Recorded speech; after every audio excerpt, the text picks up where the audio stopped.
हर हर महादेव। आज के महाशिवरात्रि संगे आंतर्जातिक नारी दिवस। सकलके आंतर्जातिक नारी दिवसेर शुभेच्छा।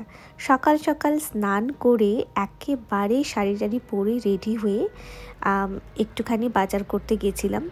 तो देखो आज के आमी बेचेছি लाल पाड़ सादा शाड़ी, दुटोई आमादेर आंतर्जातिक नारी दिवस एबं शिवरात्रिर पुजो दुटोतेई बेश मानिये जाय।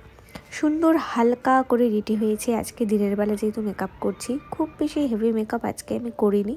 মেকআপ করার আরেকটা কারণ হচ্ছে মনটা বেশ একটুখানি উপোস করেছিলাম, তো একটু দুর্বল লাগছিল, তাই ভাবলাম যে একটুখানি মেকআপ টেকআপ করে নিজের মনটাকে একটুখানি সতেজ রাখি। তো দেখো আমার লুকটা অলমোস্ট কমপ্লিট হয়ে গেছে এবং শেষে একটুখানি সিঁদুরও পরে নিলাম যাতে আমাকে দেখতে বেশ একটু বাঙালি মিষ্টি বউদের মতো লাগে এবং সঙ্গেই সিলভারের জুয়েলারিগুলো পরে নিয়েছি। লিপস্টিকটা একটু হালকা লাগছিল বলে শেষে একটুখানি ডিপ করে নিলাম। এই হচ্ছে আমার ফুলফিল লুক এবং এই যে লুকটা কমপ্লিট করি আজকে আমি মিশনে বেরোচ্ছি। প্রথমে বাজার যাব, তারপর একটুখানি ঘুরতে বেরোবো, রিলস অ্যান্ড ভিডিও বানাবো, শেষে রাত্রে বাড়িতে পুজো দেব।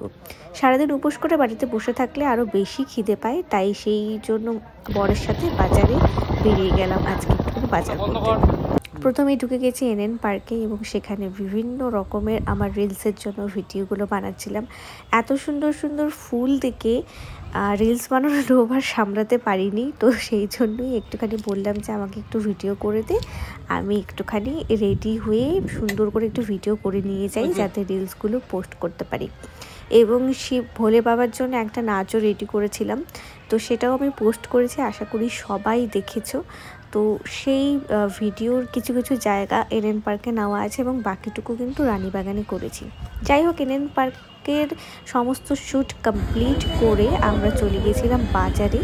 তো আজকে শিবরাত্রির জন্য বাজার বসেছে এবং সব কিছুর দাম আকাশ ছোঁয়া হবে না সেটা তো হতেই পারে না।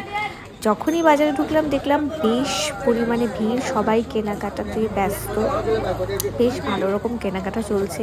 কয়েকটা দোকানে গিয়ে জিনিসপত্রের দামও জিজ্ঞেস করলাম, আমারও অনেক জিনিস নেওয়ার ছিল পুজোর জন্য। তো তারপরে গিয়ে অবশেষে একটা দোকান থেকে একটা স্বল্প মূল্যের একটা আকন্দ ফুলের মালা পেলাম এই কাকুটার কাছ থেকে।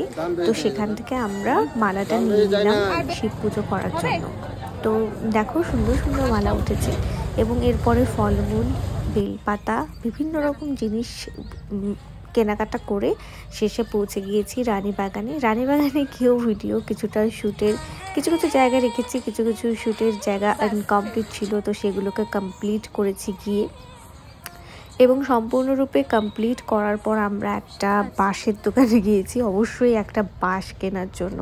এবং সেই বাঁশটা কিনেছি তার একটাই কারণ ছিল যে একটা বিশাল বড় পতাকা কেনা হয়েছে বাড়িতে লাগানোর জন্য এবং পতাকাটা অনেকটা এরকম দেখতে, এবং সেই পতাকাটা বাড়িতে লাগানোর জন্য একটা বিশাল মাপের বাঁশ কিন্তু কেনা হয়েছে। এরপরে চলে গেছি ডিরেক্ট বেলপাতা পাড়তে। বাজারে সেরকম নিখুঁত বেলপাতা পাওয়া যায়নি, তাই হচ্ছে কি বলবো আর বেলপাতা পাড়ার ও বেলপাতা পাড়ছে এবং বেলপাতা একটা কাকিমার বাড়ি থেকে পাড়া হয়েছে। এবং সম্পূর্ণ সবকিছু করার পর দেখো এইটুকু ম্যানেজ করতে পেরেছি। এতগুলা বেলপাতা ম্যানেজ হইলো, ওই যে আরেকজন পাততেছে এখন আবার বেলপাতা আর কমতি। অবশেষে বাড়িতে এসে সব কিছু রেডি করেছি, সুন্দর করে সাজিয়ে গুছিয়ে 10টা বাজার ওয়েট করছিলাম, কারণ 10টার সময় জল ঢালা শুভ মুহূর্ত, সেই শুভ মুহূর্ত এসে গেল। ভোলে বাবার মাথায় জল ঢেলে তারপরে পুজো দিয়ে শান্তি মতন উপোস ভেঙে এবং সবশেষে এই হচ্ছে আমার ঠাকুরঘর। ছোট্ট করে পুজো দিতে পেরেছি। কেমন লাগলো তোমরা সবাই